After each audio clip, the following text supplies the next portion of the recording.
Welcome to యోగ సూత్ర.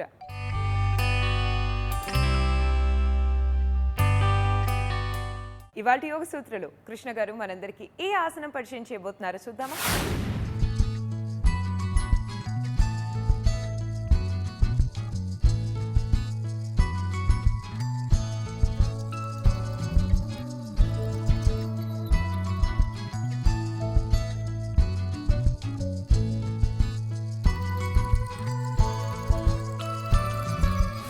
నమస్తే. ఈరోజు యోగా సూత్రాల్లో చేసే ఆసనం పేరు ద్విపాద మత్స్య క్రీడాసనము. మత్స్య క్రీడాసనము మనము ఇంతకుముందు ఒక కాలుతో చేసాము. మత్స్య క్రీడాసనం చేసినప్పుడు మన కాళ్ళల్లో, నడుములో, శరీరంలో ఎలా అనిపిస్తుందో గమనించడానికి ఈ ఆసనం మనం ట్రై చేస్తున్నాము.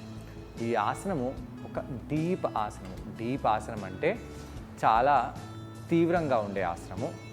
అందు గురించి ఈ ఆసనంలో మనం కుషన్స్ని వాడుతున్నాము. ఈ ఆసనంలో మనము ఎంత ఎక్కువగా సమయాన్ని వ్యతీతం చేసినట్టు అయితే అంత మంచిది. ముఖ్యంగా నడుము తొడ కండరాలలో, అలానే పృష్ఠ భాగంలో ఉండే కండరాలలో ఈ యొక్క ఆసనము చాలా చాలా చాలా ఎఫెక్ట్ని తీసుకొస్తుంది. ముందుగా మనము వార్మప్ చేయాలి. దాని తర్వాత ఈ ఆసనం చేసి అప్పుడు మనము కొద్దిగా ముందు తర్వాత ప్రాణాయామం కూడా చేద్దాము. ఇలా వీపుని నిటారుగా చేసి కూర్చోండి. 2 బోల్స్టర్స్ ఇక్కడ అవసరం పడతాయి. చేతిని, ఎడమ చేతిని ఇలా పెట్టేసి కుడి చేతిని మనము ఈ విధంగా భస్త్రిక ప్రాణాయామం చేద్దాము. ఇలా కుడి ముక్కు రంధ్రాన్ని క్లోజ్ చేసేసి ఎడమ ముక్కు రంధ్రంతో శ్వాస తీసుకోవాలి.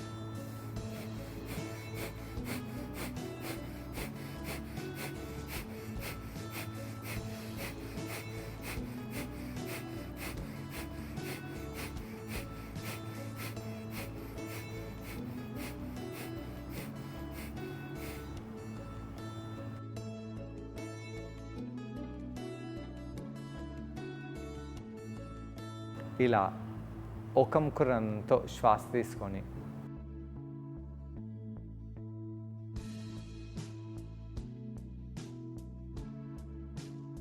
దాని తర్వాత 2 ముక్కుతో కూడా అదేవిధంగా శ్వాస తొందరగా యాక్టివ్గా తీసుకొని వదలాలి.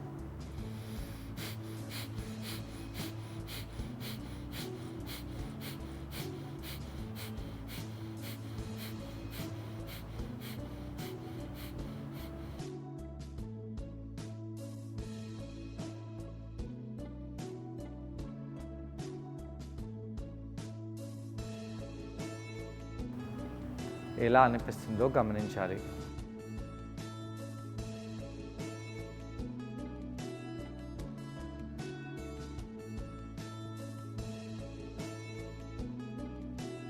ఈ విధంగా ప్రాణాయామం చేయడం వలన మనకు రిలాక్సేషన్ రావడము, ఎనర్జీ రావడము, అలానే మనము మన మైండ్ తరతర విధాలుగా ఆలోచించకుండా కామ్గా అవుతుంది.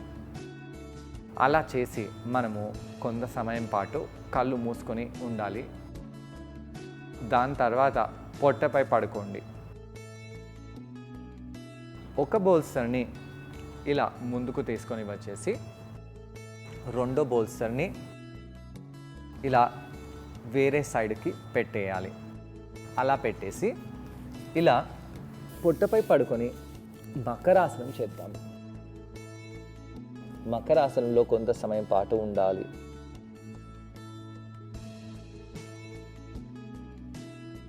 ఇలా కొంత సమయం పాటు ఉన్న తర్వాత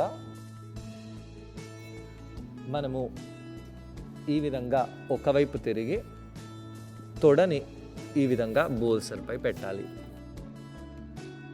ఇలా బోల్స్టర్పై తొడని పెట్టడం వలన ఏమవుతుందో గమనించండి. ఇలా బోల్స్టర్పై తొడని పెట్టడం వలన ఈ యొక్క తొడ కండరంపై బాగా ప్రభావం పడుతుంది. ముఖ్యంగా మీ తొడ లోపలి భాగంలో ఉండే కండరాలు, ఈ యొక్క ఎడమ తొడ చుట్టూ ఉండే కండరాలపై బాగా ప్రభావం పడుతుంది. శ్వాస తీసుకుంటూ శ్వాస వదిలేస్తూ ఇక్కడ అలానే ఉండండి.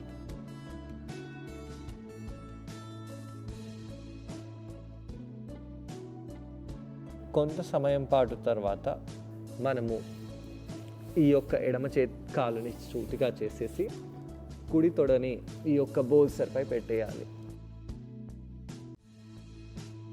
చేతులను ఇంటర్లాక్ చేసి మన చెంపల కింద పెట్టేసి తలని కూడా రొటేట్ చేద్దాము.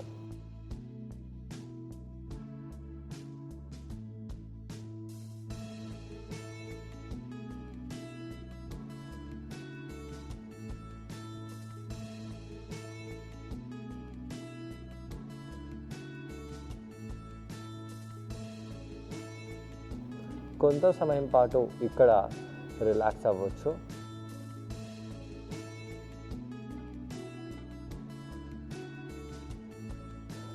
ఈ విధంగా కొంత సమయం పాటు ఉన్న తర్వాత మనము కుడి తొడని అలానే పెట్టేసి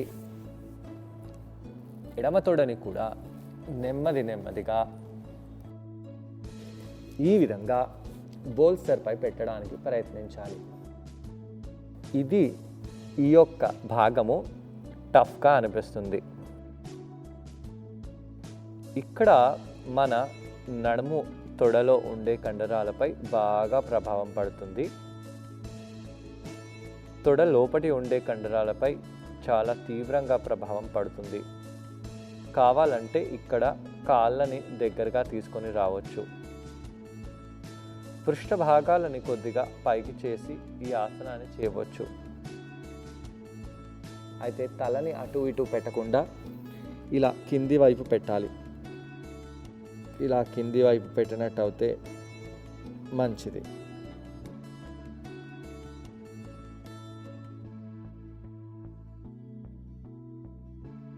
శ్వాస తీసుకుంటూ వదిలేస్తూ ఇక్కడ అలానే ఉండండి. పృష్ఠ భాగంలో ఎలా అనిపిస్తుందో గమనించాలి.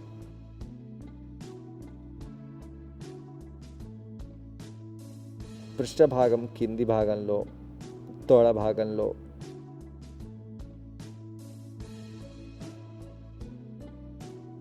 తొడ లోపటి భాగంలో ఈ ఆసనం చాలా తీవ్రంగా పనిచేస్తుంది.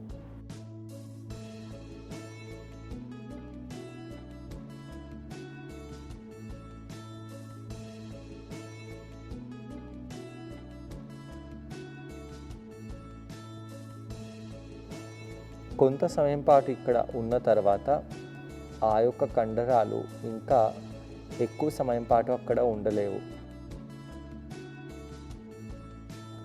అయితే కాళ్ళని ఇలా దగ్గరగా తెచ్చేస్తూ ఉండండి.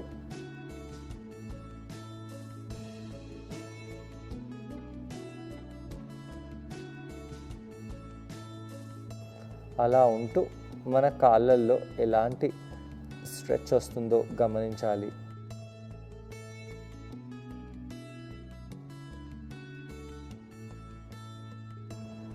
ఇక్కడ కొంత సమయం పాటు ఉన్న తర్వాత నెమ్మదిగా కాళ్ళని సూటిగా చేయవచ్చు. చేసి అతి సున్నితంగా కాళ్ళని కిందికి తీసుకొని రావాలి. చూడడానికి ఇది చాలా సింపుల్గా ఉన్న ఈ ఆసనం చేసేటప్పుడు మన తొడలో చాలా తీవ్రమైన ప్రభావం పడుతుంది. అయితే ఈ ఆసనం చేసేటప్పుడు మనము జాగ్రత్తగా ఉంటూ ఈ ఆసనం చేస్తే చాలా మంచిది. ఈ ఆసనం చేసిన తర్వాత మనము మోకాళ్ళని దూరంగా చేస్తూ కావాలంటే బోల్సర్ని తొడ మధ్యలో పెట్టవచ్చు.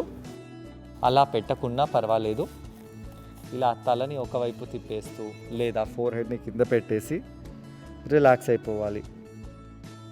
ఈ ఆసనాన్ని ట్రై చేయడానికి కృష్ణ గారితో పాటు నేను కూడా జాయిన్ అవబోతున్నాను. మా ఇద్దరిని చూసి ఈ ఆసనాన్ని మీరు కూడా ట్రై చేయండి. నమస్తే. ఈరోజు యోగా సూత్రాలు చేసే ఆసనం పేరు ద్విపాద మత్స్య క్రీడాసనము. ఇంతకుముందు మనము మత్స్య క్రీడాసనము ఒక కాల్లో చేశాము.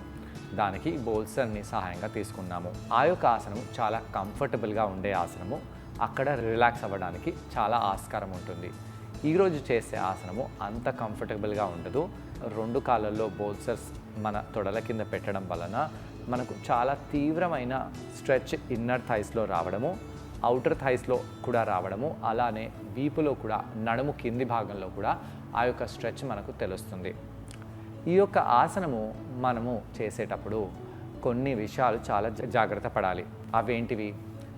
ఎవరికైతే నడుము ప్రాంతంలో సర్జరీ అవ్వడము, లేదా నడుము ప్రాంతంలో ఎముకలు బాగా అరిగిపోయి ఉండడము, లేదా నడుములో ఉన్న కండరాలు గాయమై ఉన్నాయో అలాంటి వాళ్ళు ఈ ఆసనం చేయకూడదు. ముఖ్యంగా వృద్ధులు ఎవరికైతే మెనోపాజ్లో ఉన్నారో అలాంటి వాళ్ళు ఈ ఆసనం అస్సలు చేయకూడదు. చేసినట్టయితే మీ యొక్క ఎముకలలో, నడుములలో తీవ్రమైన గాయాలు అవ్వచ్చు. కాబట్టి జాగ్రత్తగా ఉండి ఈ ఆసనాన్ని చేయాలి. ముఖ్యంగా నడుములు టైట్గా ఉన్న వాళ్ళు ఈ ఆసనం చేసినట్టయితే వాళ్ళ హిప్స్ ఓపెన్ అవ్వడానికి ఈ ఆసనం చాలా ఉపయోగపడుతుంది. ముందుగా వార్మప్ చేద్దాము. మనము కాళ్ళని బద్ధకోణాసనంలో పెట్టాలి.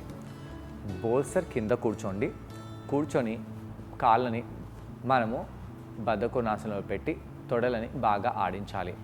ఇలా తొడలని ఆడించడం వలన తొడ కండరాలలో రక్త ప్రసరణ బాగా జరుగుతుంది.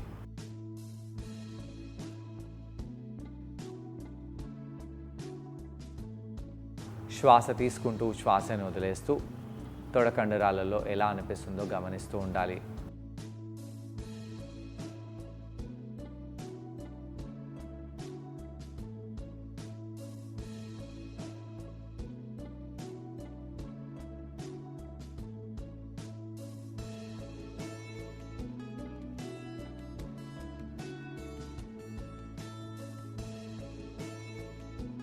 ఇలా చేసి దాని తర్వాత మనము కాళ్ళని సూటిగా చేద్దాము. ఆ యొక్క కాళ్ళని దూరంగా చేయడము, దగ్గరగా చేయడము చేద్దాము.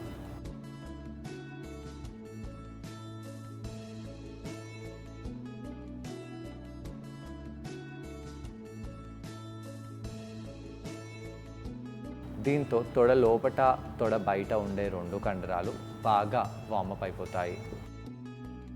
దాని తర్వాత రెండు మోకాలని ఫోల్డ్ చేయండి. పాదాలని మ్యాట్పై పెట్టండి. ఈ విధంగా మోకాలని ఫోల్డ్ చేసిన తర్వాత పాదాలను దూరంగా చేసి రెండు మోకాలని కుడివైపు చేయడము, ఎడమవైపు చేయడము ఇలా చేస్తూ ఉండాలి. దీంతో తొడ లోపట ఉండే కండరము, తొడ బయట భాగంలో ఉండే కండరము యాక్టివేట్ అవుతాయి.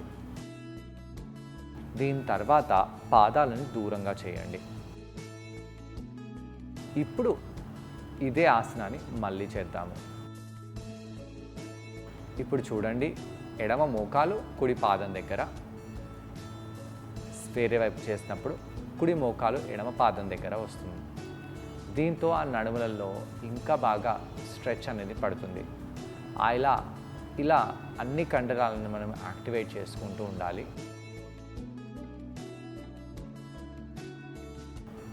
దాని తర్వాత మనము నార్మల్గా పైకి వచ్చేసి కూర్చుందాము. ఈ విధంగా ఒక బోల్సన్ని ముందు వైపు పెట్టేసి, ఒక బోల్సన్ని వెనకాల వైపు పెట్టేసి నెమ్మదిగా మనము పొట్టపై పడుకోవాలి.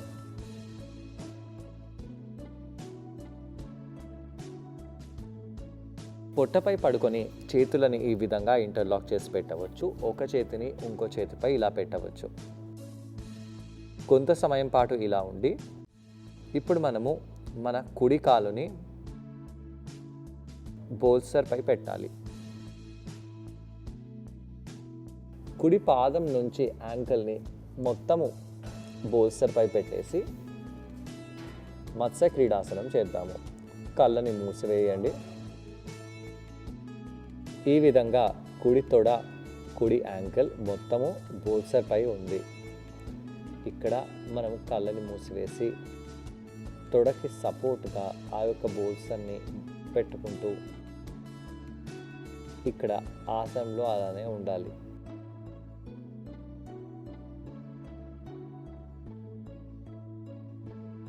తొడలో ఎలా అనిపిస్తుందో గమనించండి.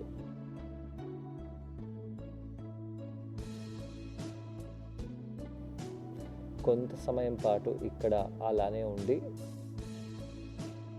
కుడి కాలుని సూటిగా చేసేసి ఎడమ పాదాన్ని మనము ఈ విధంగా బోల్సర్పై పెట్టాలి.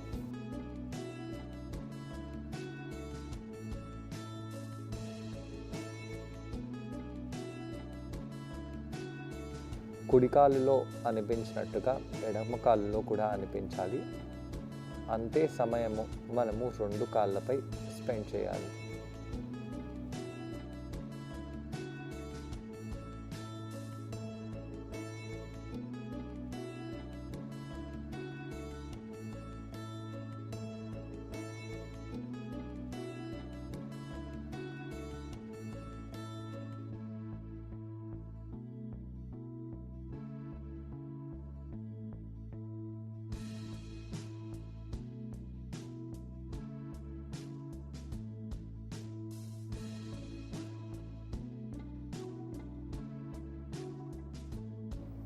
ఇక్కడ కూడా తొడలో ఎలా అనిపిస్తుందో ఏమనిపిస్తుందో గమనించండి.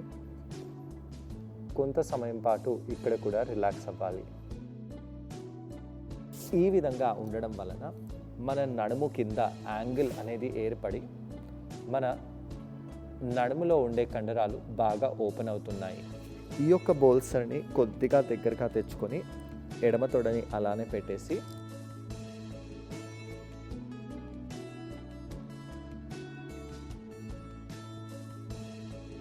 రెండో తొడని కూడా బోల్సర్పై తీసుకొని రావాలి. కావాలంటే పాదాలని ఈ విధంగా బద్ధకోణంలాగా దగ్గరగా తెచ్చుకోవచ్చు. నడుములలో ఎలా అనిపిస్తుందో గమనించాలి. శ్వాస తీసుకుంటూ శ్వాసని వదిలేస్తూ ఇక్కడ కొంత సమయం పాటు అలానే ఉండాలి. తలని సెంటర్లో కూడా పెట్టుకోవచ్చు.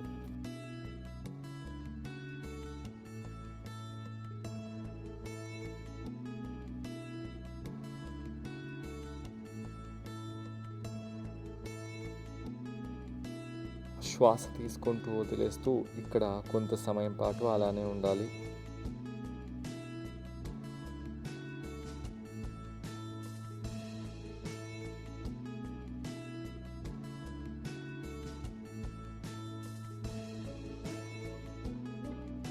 ఇది ఈరోజు చేసే ఆసనము. సో చూసారు కదండి, ఈ ఆసనం పేరు ద్విపాద మత్స్య క్రీడాసనం. ఈ ఆసనాన్ని మనం కుషన్ సహాయంతో చేసాం. ఈ ఆసనం చేయడం వలన నడుం కండరాలకు చాలా మంచిది, తొడ కండరాలకు చాలా బెనిఫిషియల్గా ఉంటుంది. పృష్ఠభాగంలో ఉన్న కండరాలు బాగా బలంగా దృఢంగా తయారవుతాయి. వీటన్నిటితో పాటు స్పెషల్గా తొడ లోపలి భాగంలో ఉన్న కండరాలపై తీవ్రమైన స్ట్రెచ్ పడుతుంది. ఇక్కడ ఎంత సమయం పాటు మనం ఉండగలిగితే అంత సమయం పాటు ఉండాలి. రిలాక్సేషన్ లభించేలాగా ఇక్కడ మనకు అనిపించిన అంత రిలాక్స్గా ఉండదు. కాళ్ళల్లో చాలా తీవ్రం నుంచి అతి తీవ్రంగా స్ట్రెచ్ లభిస్తుంది. ఇలా కొంత సమయం పాటు ఉన్న తర్వాత నెమ్మదిగా చేతులని ఇలా దగ్గరికి తెచ్చేసి ఒకదాని తర్వాత ఒకటి కాలుని సూటిగా చేసి బయటికి వచ్చేద్దాము. ఇప్పుడు కౌంటర్ ఆసనానికి మనము వైడ్ లెగెడ్ బాలాసనం చేద్దాము. పైకి వచ్చేసి ఒక బోల్సర్ని ఇలా పెట్టేసి ఈ విధంగా రిలాక్స్ అవుదాము.